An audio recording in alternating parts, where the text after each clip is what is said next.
नमस्कार। साहित्यिक talk with गरिमा में आप सभी का स्वागत है। जैसा कि आप सभी जानते हैं, इस पटल पर प्रत्येक रविवार हम हाजिर होते हैं एक जाने माने साहित्यकार के साथ, जिनके साथ हम चर्चा करते हैं उनकी साहित्यिक यात्रा के बारे में। और आज जिनके बारे में हम चर्चा करेंगे, जो साहित्यकारा हमारे साथ जुड़ी हुई हैं, वो हैं जयपुर से डॉक्टर योगिता जोशी जी, जो कि एक स्कूल में प्रिंसिपल हैं और उसके साथ ही ये कहानी, कविता, आलेख, अनुवाद और लघु कथाएं लिखती हैं। योगिता जी देश विदेश की पत्र पत्रिकाओं में हिंदी और अंग्रेजी में शोधपरक आलेख लिख चुकी हैं और इनके काव्य संग्रह भी जो हैं प्रकाशित हो चुके हैं, जिनमें आजकल मैं खुलकर जीती हूँ, एहसास और अन्य कविताएं और जिंदगी का गणित, ये जो काव्य संग्रह हैं इनके प्रमुख रूप से नाम में आते हैं। और इसके साथ ही ओरी चिरैया बाल साहित्य अकेडमी द्वारा पांडुलिपि प्रकाशन योजना के अंतर्गत जो है प्रकाशित हुई है। और योगिता जी कुछ पुस्तकों का संपादन भी कर चुकी हैं। इंग्लिश स्पीकिंग की किताबें भी मैम लिख चुकी हैं और इसके साथ ही अनेकों काव्य संग्रह भी का भी हिस्सा रही हैं। योगिता जी अनुवाद भी करती हैं कुछ पुस्तकों का। इन्होंने अंग्रेजी, ओडिया, पंजाबी, बंगाली भाषाओं में अनुवाद भी किया है और इसके साथ ही विभिन्न सरकारी और गैर सरकारी पत्र पत्रिकाओं में विपुल साहित्यिक रचनाओं का प्रकाशन रहा है।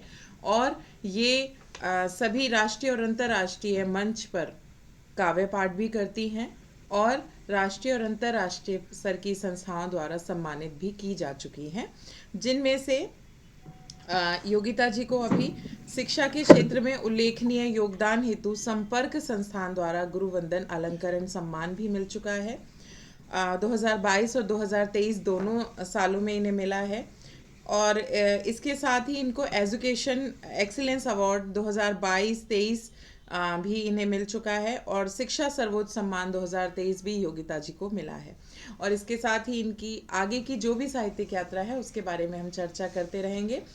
और योगिता जी का स्वागत करने के लिए मैं दो पंक्तियां कहना चाहूँगी कि खुदा ने खिलखिलाते रंग निहायत ही चंद बनाए हैं। खुदा ने खिलखिलाते रंग निहायत ही चंद बनाए हैं और उनमें से सबसे मोहक आज हमारी महफिल में आए हैं।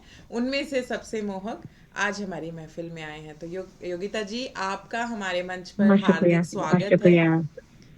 और बहुत हम शुक्रिया, बहुत शुक्रिया। आपने अपने कीमती समय में से कुछ समय निकालकर हमें देने की जो आभार, हम उसके लिए कितने आभारी हैं आप समझ नहीं सकती हैं। आपने इतना कीमती समय जो हमें दिया है आज। तो इसके साथ ही अब हम आपकी साहित्यिक यात्रा के बारे में चर्चा करते हैं। तो सबसे पहला प्रश्न जी। यही है कि आपकी इस साहित्यिक यात्रा की शुरुआत किस प्रकार हुई?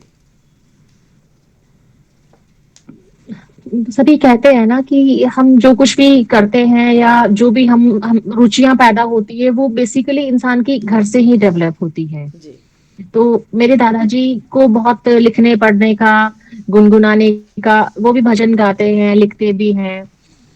तो उनको देखते देखते जब हमने उनसे कहानियां, हमारा बचपन उनसे कहानियां सुनना एक रोज का रूटीन हुआ करता था जी। कि रात को, शाम को गांव में लाइट खूब जाती थी तो हम वहां बैठते थे, दादाजी हमको सबको कहानियां सुनाते थे।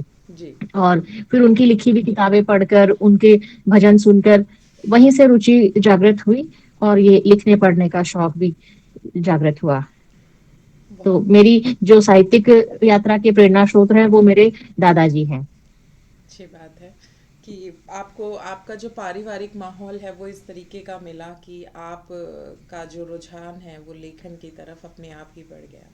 तो आपने पहली रचना जो है वो किस उम्र में लिखी?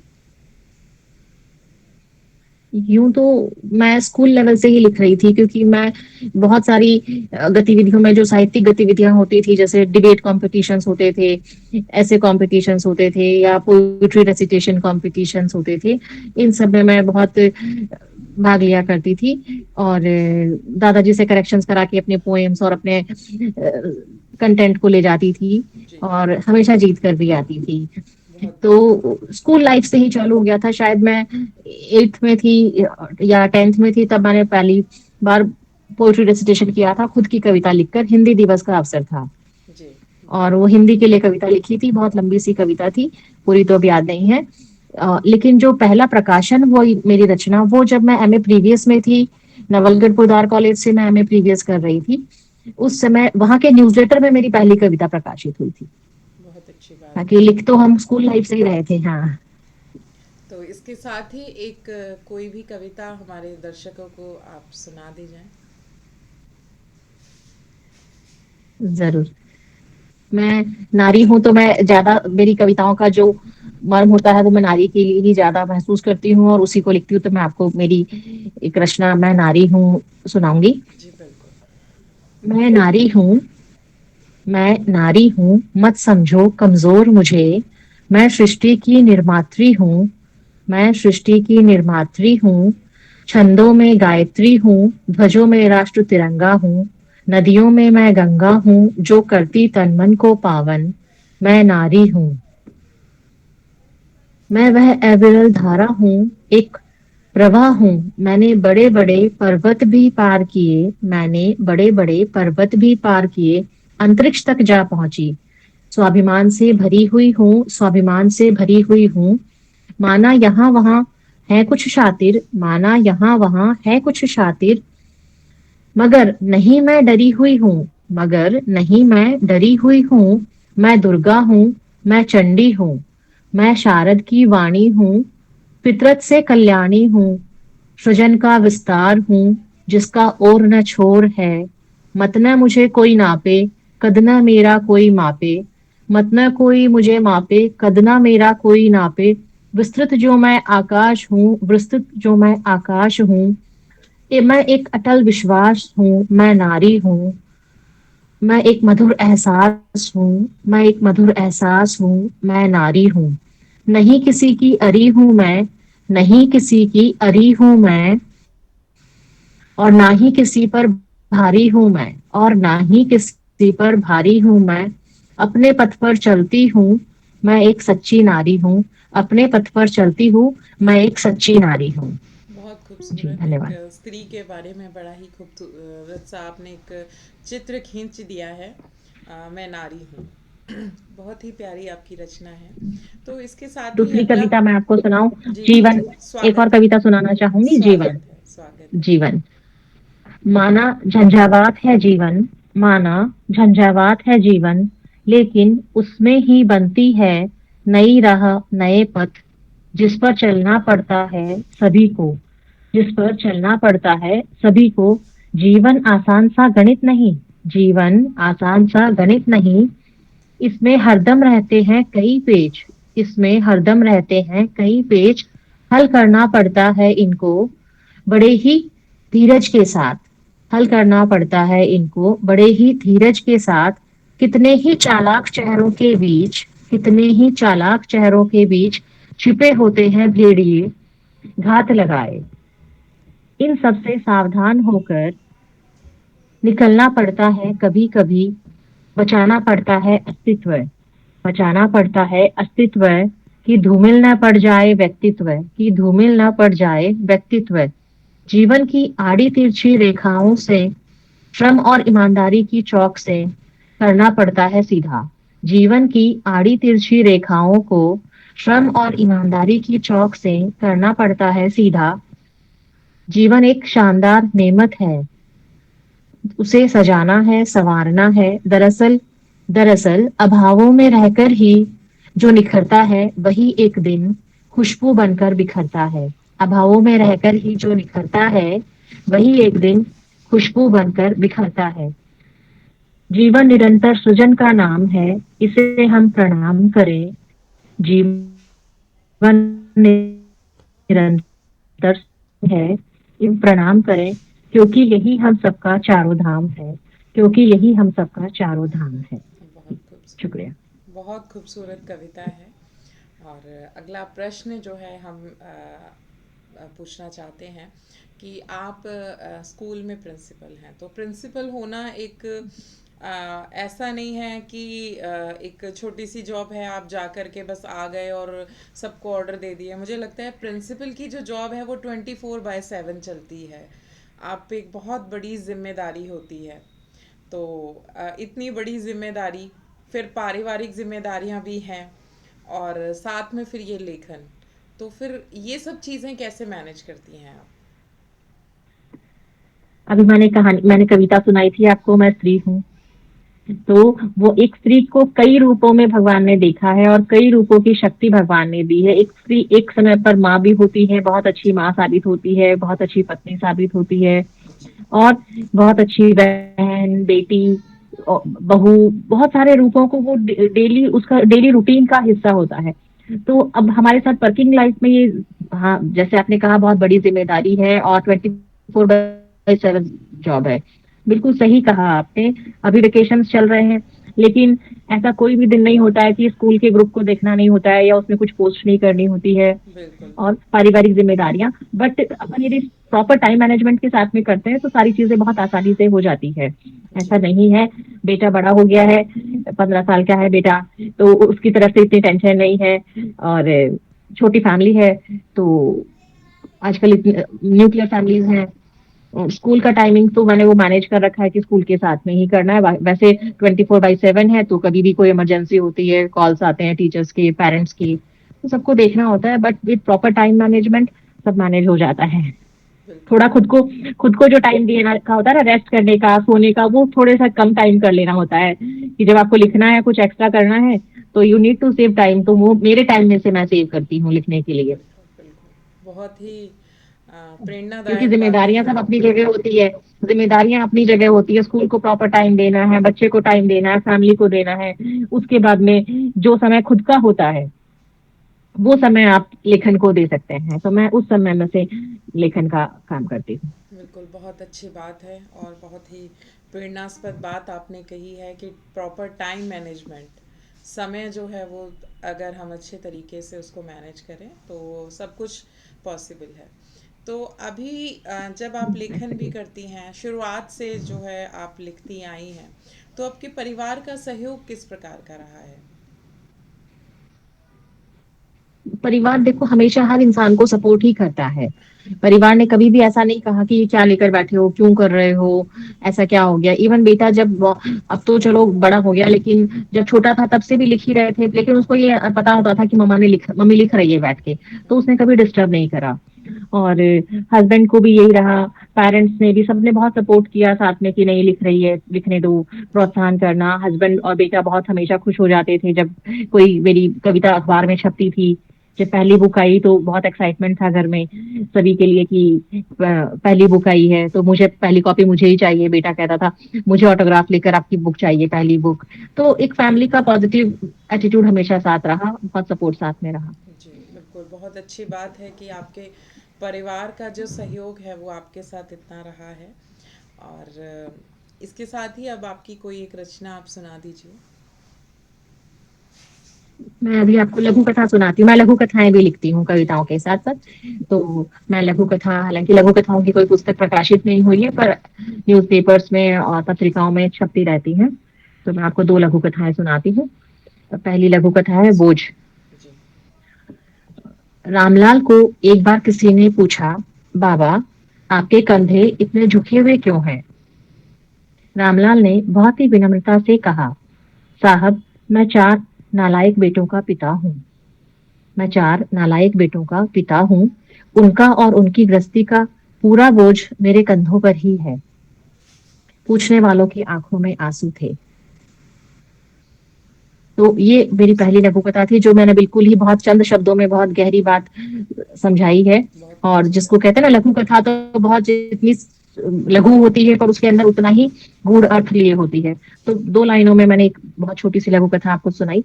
दूसरी लघु कथा मैं आपको, पिता की सीख, जो मैं चाहूंगी कि आज के सारे बच्चों को लेनी चाहिए। तो इसलिए मैंने ये स्पेशली आज यहाँ मैंने सोचा कि इस पटल के माध्यम से मैं आज के बिल्कुल। युवा पीढ़ी को, आज के बच्चों को ये संदेश देती हूँ, पिता की सीख। स्वागत है। सेठ राम माखनलाल गांव में एक प्रतिष्ठित व्यक्ति थे, बहुत सभ्य, शालीन एवं सज्जन। उनका एक ही बेटा था जिसका नाम सुखलाल था। सुखलाल बहुत आराम पसंद, निकम्मा एवं अव्वल दर्जे का आलसी था। बेटे का मन ना तो पढ़ाई में लगता था और ना ही किसी काम में। माखन जी ने ये तसल्ली कर ली थी कि यदि यह न पढ़ना चाहे तो कोई बात नहीं, पर दुकान के काम में तो उनका हाथ बटाए या खेती बाड़ी संभाल ले। पर सुखलाल उनकी एक न सुनता। सेठ जी बात बात पर बेटे को खूब समझाते, हिसाब किताब की, ऊंच नीच की, फायदा नुकसान की, ज्ञान की बातें सब समझाते, लेकिन सुखलाल के कानों तले जूं तक नहीं रहती। सेठ जी को अपने बेटे के भविष्य की चिंता हरदम सताती रहती। एक दिन उन्होंने अपने बेटे से कहा, मैं शहर जा रहा हूँ, 8 दिन बाद लौटूंगा। तुम दुकान का और घर का ध्यान रखना। रात को सोने से पहले दुकान का ताला ठीक तरीके से लगा देना। और वे शहर चले गए। सभी जानते थे कि सुखलाल कितना आलसी व्यक्ति है। दूसरे ही दिन उसकी लापरवाही से बहुत बड़ी चोरी हो गई। उसकी दुकान और घर दोनों का सारा सामान, नगद राशि सब चोर ले गए और वह सोता रह गया। सुबह उठा तो देखा कि सब खाली हो गया। अब उसके पास कुछ खाने को भी नहीं था। माखन जी के लौटने में अभी भी 6 दिन शेष थे। इन 6 दिनों की तकलीफ, अभाव एवं भूख ने सुखलाल को वह सब कुछ समझा दिया था जो माखन जी इतने वर्षों में उसे नहीं समझा पाए थे। सुखलाल को पिता की सीख न मानने का बहुत पछतावा था। भूख से परेशान होकर वह गांव में मजदूरी करने लगा। जब माखन जी शहर से लौटे और अपने बेटे को मेहनत मजदूरी करते देखा तो खुश हुए और उसे गले से लगा लिया। बेटा रोने लगा और बोला, पिताजी मैंने सब बर्बाद कर दिया, सब कुछ चोरी हो गया और आप मुझे गले लगा रहे हैं, डांटोगे नहीं? माखन जी बोले, मुझे खुशी है कि सब कुछ खोकर भी मैंने एक सुयोग्य बेटा पा लिया है। जो मैं तुम्हें समझाने की कोशिश कर रहा था वो तुम ना समझ पाए, पर इस चोरी के बाद तुम सब समझ गए हो और मैंने एक सुयोग्य बेटा पा लिया है। और फिर पिता पुत्र गले लग जाते हैं। दोनों की आंखों में आंसू थे। बेटे की आंखों में पश्चाताप के आंसू, तो पिता की आंखों में खुशी के आंसू। बहुत खूबसूरत। तो ये बहुत मर्म की बात है कि आजकल के जो युवा पीढ़ी है वो अपने माता पिता की सीख को नकारते चले जाते हैं, पर एक समय ऐसा आता है कि उनको वो सारी बातें याद हो आती है समय के साथ, और उनको अपनी गलतियों का एहसास होता है और बहुत पश्चाताप भी होता है। जी हाँ, तो बिल्कुल। ऐसा ना हो, हम समय रहते इन कहानियों से प्रेरित होकर हम अपने आप को थोड़ा सा संयमित कर लें तो शायद ऐसी नौबत ना आए। बिल्कुल, बहुत अच्छी बात आपने इन लघु कथाओं के माध्यम से कही है। तो अगला जो प्रश्न है वो मैं आपसे यही पूछना चाहूँगी कि लेखन के साथ साथ आप और क्या क्या करना पसंद करती हैं? बेसिकली इतनी टिपिकल जॉब है, फैमिली है और लेखन है, इनसे ज्यादा कुछ समय बचता नहीं है। कुछ समय होता है तो मुझे गार्डनिंग का भी शौक है और पुराने गाने सुनने का भी शौक है। हालांकि आवाज अच्छी नहीं है तो गुनगुना नहीं पाती हूँ, गुनगुनाने मत कहिएगा। लेकिन पुराने गाने सुनना, किताबें पढ़ना और गार्डनिंग करना मुझे बहुत आनंदित करता है। बिल्कुल, बहुत अच्छी बात है। और मुझे लगता है कि पुराने गाने एक तरह से रिचार्ज का काम करते हैं। हम जो जितने बिल्कुल, हाँ। थके हुए हैं, और बहुत हाँ, अच्छी बहुत चीज़ें हैं। रिवाइटलाइजिंग होते हैं वो, जी, बहुत रिवाइटलाइजिंग होते हैं। जी, बिल्कुल। और इसके साथ ही अगला प्रश्न है कि आप जो भी लिखती हैं, आपकी जो रचनाएँ हैं, लघु कथाएँ या कविता, वो मुख्यतः किन विषयों पर आधारित रहती हैं? जो डे टू डे लाइफ में आलेख लिखे जाते हैं या लघु कथाएं लिखी जाती हैं या कहानियां जो मैं लिख रही हूँ, वो तो अपने आसपास की सामाजिक जो मुद्दे होते हैं, सामाजिक विषय हैं, समाज में विसंगतियां हैं, उनको जैसे मैंने अभी आपको सुनाई, दोनों लघु कथाओं में सामाजिक कहीं ना कहीं कुरीतियां ही थी। वो बच्चे माँ बाप की सुन नहीं रहे हैं या अपना बोझ उठा नहीं पा रहे हैं, इस तरह से अपने आसपास में घटित हो रही चीजों को देखते हुए ही लिखती हूँ।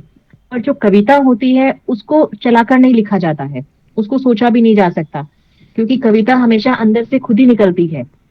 कविता का अपना एक प्रवाह होता है, वो अपने आप खुद स्वतः निकलती है, उसको जी, हम सोच कर नहीं लिख पाते। बिल्कुल। इसलिए कहानी सोच कर लिखी जा सकती है, लघु कथा सोच कर लिखी जा सकती है, बट कविता तो अपने आप स्पॉन्टेनियसली फ्लो होती है और बिल्कुल, अपने आप ही अंदर से विचार आते हैं और वो निकलती जाती है। बिल्कुल, बहुत सही बात है आपने। और कविता जो है उसका जो जन्म है वो स्वतः ही होता है, उसको सोच समझ कर बहुत ज़्यादा तरीके से लिखा नहीं हाँ, जा सकता। तो अगला बिल्कुल, प्रश्न हाँ। है हमारा कि लेखन का जो स्तर दिन ब दिन गिर रहा है आजकल, लेखन के इस गिरते स्तर के बारे में आपके क्या विचार हैं? एक्चुअली लोगों को लिखने का तो बड़ा शौक है और सभी चाहते हैं कि हम रातों रात लेखक बन जाएं, जी स्थापित हो जाएं। जी ठीक है, बट ये कैसे मुमकिन होगा? आदमी जब तक हम रूट्स में नहीं जाएंगे कि अच्छा लेखन करने के लिए आपको अच्छा पढ़ना भी तो पड़ेगा। बिल्कुल। पढ़ना कोई चाहता नहीं है आजकल। जो लेखन का स्तर इसीलिए गिरा है क्योंकि आजकल अच्छा साहित्य पढ़ा नहीं जा रहा है।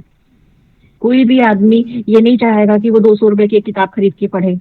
आज हम लोग खुद ही देख लीजिए, हमारे सर्कल में हम लोग कितनी किताबें हमारी प्रकाशित हुई हैं, लेकिन हमारे जो बहुत नियर एंड डियर वंस हैं वो भी शायद ही उन किताबों को परचेज करके पढ़ना चाहे, unless and until we give them.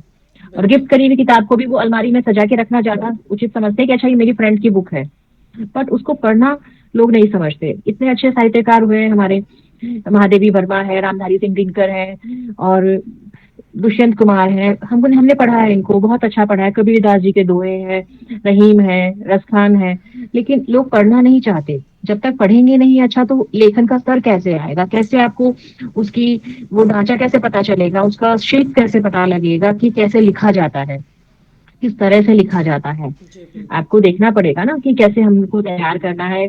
तो जब तक आप अच्छे साहित्य को नहीं पढ़ोगे, अच्छे साहित्यकारों को नहीं पढ़ोगे, तो हमारे लेखन का स्तर अच्छा नहीं हो सकता। तो अभी मैंने रिसेंटली बताऊं, पढ़ने से याद आया कि रायपुर छत्तीसगढ़ के एक बहुत अच्छे बहुत बड़े साहित्यकार हैं, गिरीश पंकज जी। उनकी 20 खंडों में रचनावली आई है, जी और मैंने वो रचनावली मंगवाई है। परसों ही वो मेरे घर पर डिलीवर हुई है। 20 खंडों में इतना वृहद साहित्य है उनका। तो उनको पढ़ने से जाहिर सी बात है कि मुझे सीखने को मिलेगा, जी जबकि मेरी कभी उनसे रूबरू मुलाकात नहीं हुई, मैं जानती नहीं हूँ कि वो कौन है, कहाँ रहते हैं। कभी पर्सनल फेस टू फेस मुलाकात नहीं हुई है, लेकिन चलो एक इतना बड़ा काम हुआ, फेसबुक के जरिए पता लगा कि उन्होंने इतना बड़ा साहित्य लिखा है, तो एक मन में जिज्ञासा भी होती है ना अच्छा पढ़ने की, कि अच्छा इतना लिखा है उन्होंने तो हम भी पढ़कर तो देखें क्या लिखा है, कैसा लिखा है। और कोई आदमी, मतलब हमारे टाइम का आदमी, मतलब मेरे लिए तो बहुत बड़ी बात थी, पहली बार सुना मैंने कि रचनावली जैसी 20 खंडों में एक ही आदमी का इतना बड़ा साहित्य भी आ सकता है। बिल्कुल। तो ये सब चीजें सीखने की बात है। फिर मुझे पता लगा जब मैंने पढ़ा रचनावली, ये वो, तो पता चला कि हरिवंश राय बच्चन जी के भी 12 या 13 खंडों में रचनावली है। जी और बड़े बड़े लेखकों की मैंने देखा तो रचनावलियां हैं लोगों की।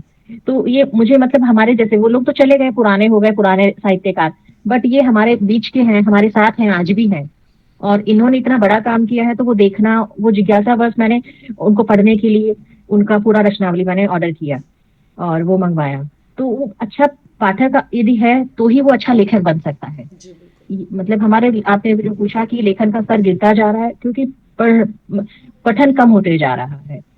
तो हमको कोशिश ये करनी चाहिए कि अच्छा साहित्य हम बच्चों को भी वितरित करें, और समाज में भी हम उत्साह जागृत करें इस चीज का कि अच्छा साहित्य पढ़ा जाए, लेखन का स्तर स्वतः सुधर जाएगा। बिल्कुल, बहुत अच्छी बात है। जैसे कि आप टीचिंग प्रोफेशन से, शिक्षण से भी जुड़ी हुई हैं, तो आपको क्या लगता है कि साहित्य जो है वो हमारे शिक्षकों के लिए या हमारे बच्चों के लिए कितना ज़रूरी है?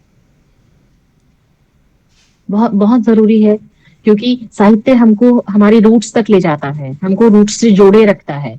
आजकल के बच्चों को मैं देखती हूँ, मेरे स्कूल में भी हैं ऐसे ही विद्यार्थी जिनको हम, इंग्लिश उनको बहुत अच्छी पढ़ने आती है ना, हिंदी नहीं इंग्लिश आती बहुत है। अच्छा पढ़ रहे हैं, पर उनको हिंदी हिंदी नहीं पढ़ पा रहे हैं बच्चे। हाँ। हिंदी में बोलना मुश्किल हो रहा है, उनको हिंदी की गिनती नहीं आ रही है। अभी फेसबुक पर मैंने एक रील बहुत वायरल होती हुई देखी कि एक लड़की है, बहुत कॉलेज गोइंग गर्ल जैसी दिखती है, और कोल्ड ड्रिंक की शॉप पर जाकर कोल्ड ड्रिंक खरीद रही होती है। और वो कहती है भैया कोल्ड ड्रिंक कितने की? वो कहते हैं 99 रुपए की। तो वो मना करके आती है कि नहीं नहीं भैया, आप तो बहुत बेकार आदमी हो, आप तो गलत काम करते हो, ये वो। बोले क्या हो गया दीदी? बोले हमको हमारे पापा ने कहा था कि 99 रुपीज की आएगी। तो अब आप सोचो कि इतनी बड़ी बच्ची तो हाँ। 99 और 99 का फर्क उसको नहीं पता है। बिल्कुल बिल्कुल। तो हम यदि साहित्य की तरफ रहते हैं तो हमको ये, हमारी जड़ें मजबूत होती हैं। जी हमको हमारी मातृभाषा से भी उतना ही लगाव होना चाहिए। तो बच्चों को साहित्य जरूर पढ़ाना चाहिए, जिससे कि वो अपनी समाज के प्रति उनकी एक रुचि भी डेवलप होती है, समाज को देखने का नजरिया भी बनता है कि समाज में क्या हो रहा है। तो बच्चों को साहित्य देना बहुत जरूरी है, बशर्ते वो अच्छा साहित्य हो। जी बिल्कुल, बहुत अच्छी बात है ये।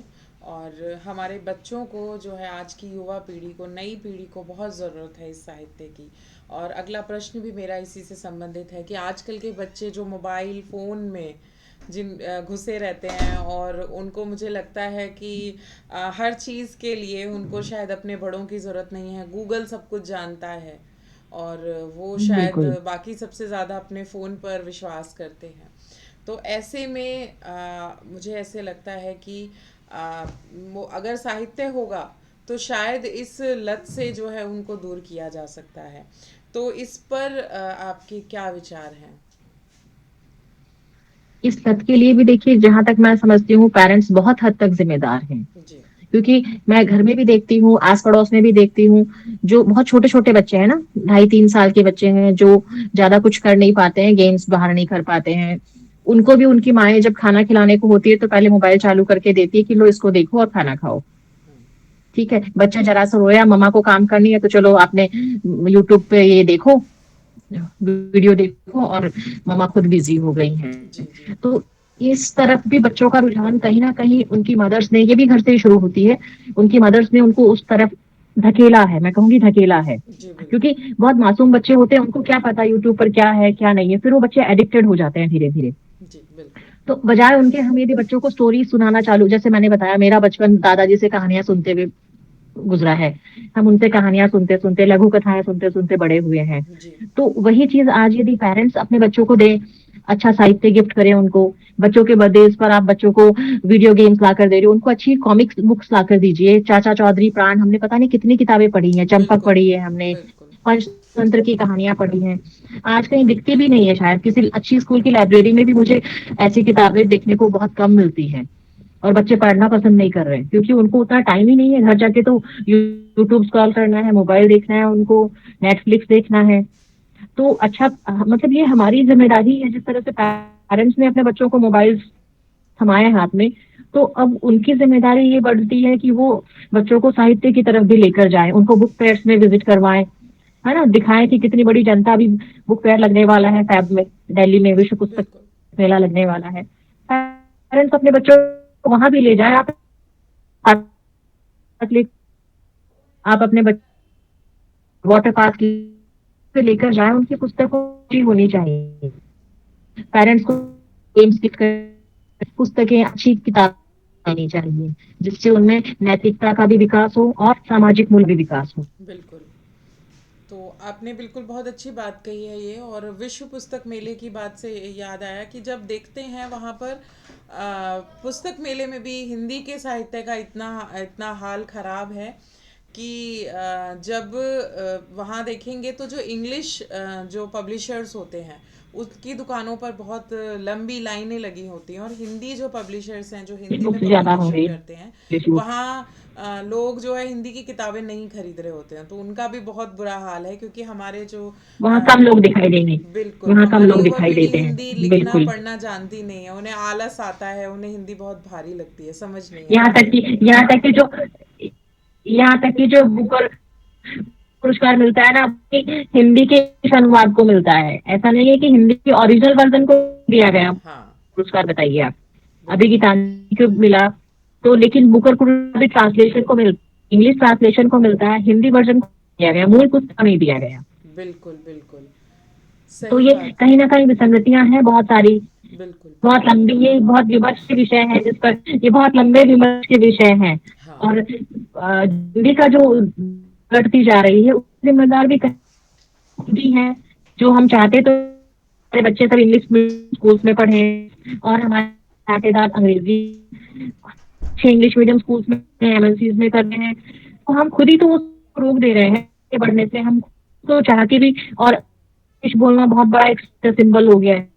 आप पढ़े बिल्कुल। ना, इंग्लिश की किताब इंग्लिश में देखेंगे, कॉलेज गोइंग विल्सन बून देती है कि अच्छा देखो मैंने बून पढ़ा है। तो उनको नहीं पता है कि विल्सन बून जैसी में भी उससे कई तरह की किताबें मिल सकती हैं। तो ये हमारी मातृभाषा से जुड़ाव होना बहुत जरूरी है। आजकल भारत सरकार नई वो प्रयास कर रही है फिर से मातृभाषा में लौटने का। बिल्कुल बहुत अच्छी बात कही है आपने, और मैं कई बार मैं खुद भी देखती हूँ मेरे बच्चों के, जब मैं स्कूल पीटीएम में जाती हूँ, मेरे बेटा छोटा ही है अभी, तो उसकी मतलब जैसे ही वो फर्स्ट क्लास में आए तो मैम ने मतलब हमें एक नोटिफिकेशन दे दिया कि अब बच्चों को इंग्लिश में ही कन्वर्सेशन करना है, हिंदी अलाउड नहीं होगी स्कूल में। तो कि बच्चों को सिर्फ इंग्लिश में बात करनी है, हिंदी बिल्कुल ही अलाउड नहीं है।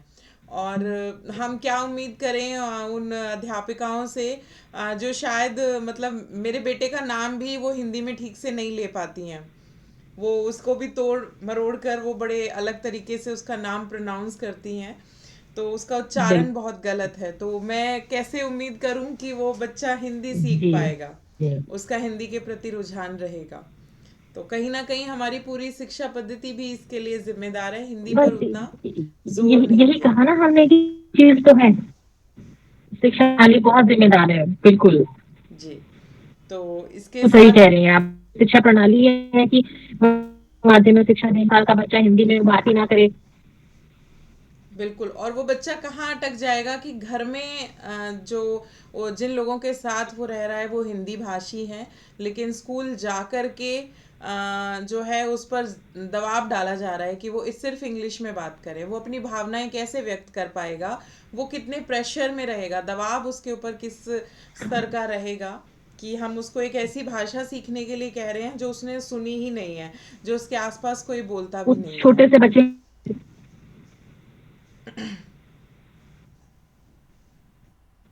मैम नेटवर्क इशू बिल्कुल हो रहे हैं यही हो शायद। रहा है आजकल। मतलब छोटे छोटे बच्चों का प्रेशर होता है, वो बच्चे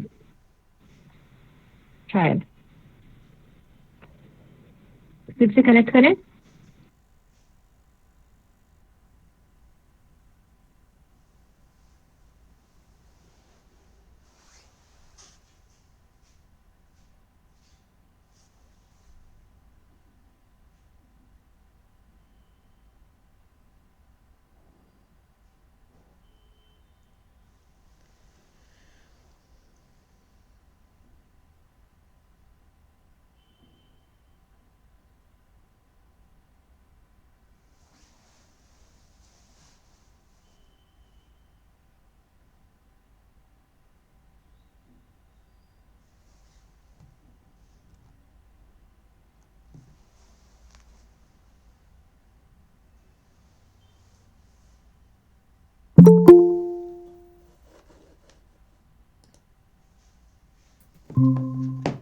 जी।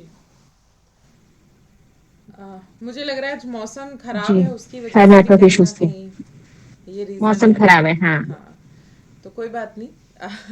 अगला प्रश्न जो है वो हमारा आज की स्त्री से संबंधित है कि नारी सशक्तिकरण की बात बहुत करते हैं, और आजकल हमारी बेटियां जो हैं वो शायद इसका मतलब भी नहीं समझती हैं, लेकिन नारी सशक्तिकरण का झंडा लेकर आगे बढ़ती हैं। और कभी कभी जो है इसके हमें इसके उलट ही मामले देखने को मिलते हैं, कहीं ना कहीं उसका जो गलत प्रभाव है वो हमारी पीढ़ी पर पड़ रहा है। तो इस फेमिनिज्म, स्त्रीवाद के बारे में आपके क्या विचार हैं?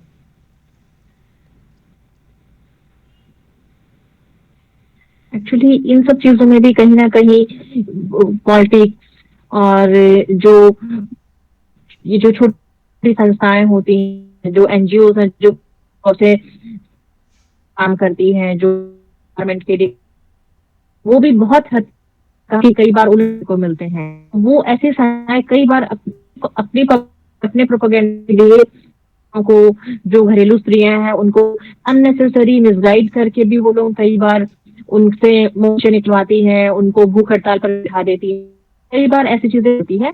और कहीं कहीं पर सरकार ने भी बहुत ज्यादा औरतों को इतनी दे दिया है कि नहीं, बहुत उनके लिए इतने सारे लॉज बना इसके लिए। लड़कियां उनका बहुत यूज भी करती हैं, जरूरी नहीं होता है कि हर जगह लड़कों की गलतियां। और इक्वलिटी होनी, मैं समझती हूँ स्त्रीवाद और पुरुषवाद ऐसा कुछ नहीं होना चाहिए, समानता का अधिकार हो सबको। और जो सही है वो सबके लिए सही है, जो गलत है वो सबके लिए गलत है। बिल्कुल सही बात आपने बिल्कुल कही है, और इसके साथ ही आपकी एक कविता जो है वो अब हम सुनना चाहेंगे। अब मैं आपको मेरा बाल साहित्य सुनाती हूँ, क्योंकि मेरी ये नई बुक है, ये बाल साहित्य से जी जी। जयपुर बाल साहित्य अकादमी बुक आई है, ओरी। मैं आपको आती हूँ।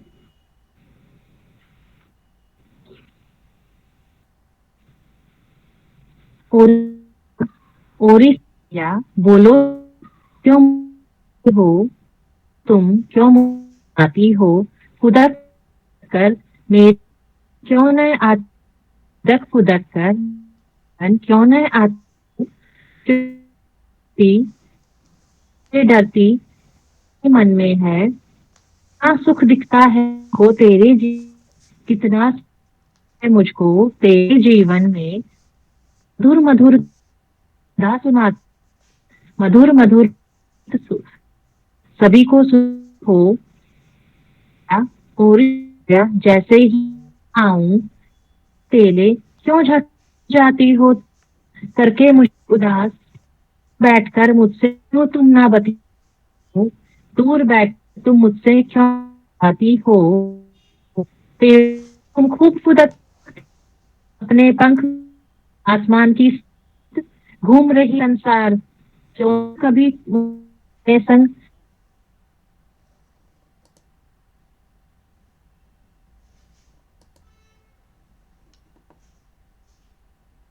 और आती हो, घर तुम क्यों हो, उठी हो ही आती हो, उससे ही तुम मेरा मन हो, दूर दूर ही तुम मेरा मन बहलाती हो, चिरैया बोलो तुम बताती हो, क्यों ना तुम घर आती हो। बहुत ही खूबसूरत कविता है और चिड़िया के बारे में कहीं ना कहीं एक संदेश देने की इसमें कोशिश की गई है। तो अगला प्रश्न जो है, मैं आपसे यही पूछना चाहूँगी कि हमारे जो नए लेखक हैं, नए उभरते लेखक हैं, इनके लिए आप क्या संदेश देना चाहेंगी?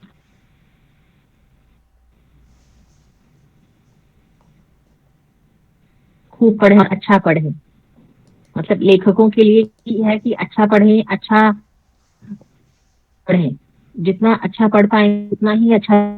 तो यदि हमको आगे जाना है तो हमको पहले अच्छा पढ़ने की जरूर कि हम अच्छे से चलें, और जो लिखें बिल्कुल निडर होकर ईमानदार से लिखें, और मौलिकता के साथ। कॉपी पेस्टिंग बहुत हो रही है, चैट जीपीटी भी है, लेकिन मौलिक लिखें, उस जो अंतर है ना साफ, तो अपने लेखन को मौलिक बनाए रखें और पढ़ते रहें। बिल्कुल, यही मैं बहुत आज के लेखकों को, नए लेखकों को बहुत ही अच्छा कहूँ। संदेश आपने दिया है। और अब अगला प्रश्न आपकी साहित्यिक यात्रा से संबंधित ही है कि आपने ये जो अब तक की साहित्यिक यात्रा आपकी रही है, तो इसमें कभी आपने ऐसा कुछ महसूस किया कि आपसे कुछ छूट गया जिसके लिए आप गिल्ट महसूस करती हैं?